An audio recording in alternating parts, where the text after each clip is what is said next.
Hello, everyone. Welcome to The Rock, where we talk about biblical theology and Christian living and just Bible-related subjects. As always, I'm accompanied by Mike and Zach, and they're behind the cameras looking on as we discuss today about a controversial issue in a lot of churches, and that's the difference between are we saved by faith or are we saved by works?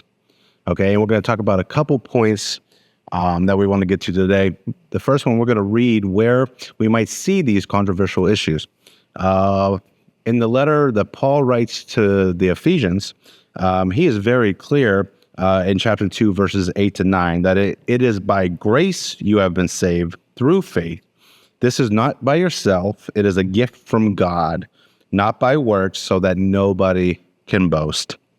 Paul makes the argument that since it is through God's kindness that it is not by our good works. For in that case, God's grace would not be what it really is, free and undeserved. That verse comes from Romans 6.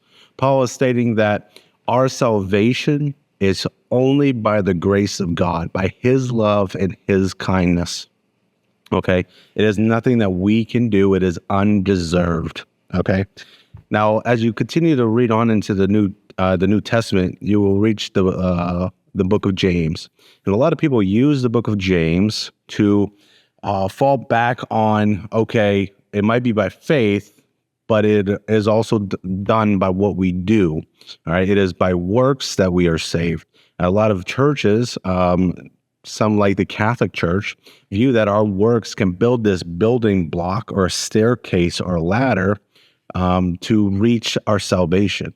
It can also buy years off our sentence, as you might read in like a place called purgatory or something like that. And this is where our interpretation and our reading and understanding of the Bible has to be really studied on who the author is, who they're talking about, and the whole context of what they're saying. In James chapter 2, he's talking to seasoned Christians, and he goes, you see that a person is considered righteous by what they do and not by faith alone. And a lot of people would take that verse and say it is by the works and not just faith that we are saved. But again, he's talking to a seasoned Christian. The apparent problem is solved by examining the whole argument that James is saying. If we read James 2, 17 through 18, James refutes the idea that a person can have saving faith without producing good works. This is to pin the point that our genuine faith in Christ will come with results. Christ is going to work with us when we have a relationship with us. Jesus will meet us where we are, but he will not leave us there. He will continue to do a good work in us so we can do good works and overflow that love and grace as our life continues. James is not saying that the justification is by faith plus works, but that a person who is truly justified by faith will have good works in his or her life. Our relationship and our faith with Jesus will continue to grow. And through that growth, we are going to want to produce good works. We want to overflow that love and grace that Jesus shares with us onto others. All right, those works are an outward show of the genuine faith that we have. And we can see that through the whole book of James chapter 2. And it is that the outward shows and justifies that the believer in the sight of other people. Our works are a reflection of who Jesus is. And as those works come pouring out of us, okay, other people are going to wonder, why is he doing this?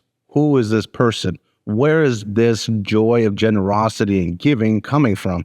And that is the opportunity for us to show who Jesus is and what he's done in our lives. And in the same way, I encourage seasoned believers, those who have a personal relationship with Jesus, to not find comfort in solitude, but take those opportunities to do amazing things. God has poured himself into you so you can pour out to others. He has given you gifts and talents to use in amazing ways. So again, I encourage you to take the doors that are open to you, to reach others, to give a helping hand, and just do and utilize the skills and talents that God has given you. Again, thank you for being on The Rock. If you have any questions, comment, like, and share. Thank you, guys.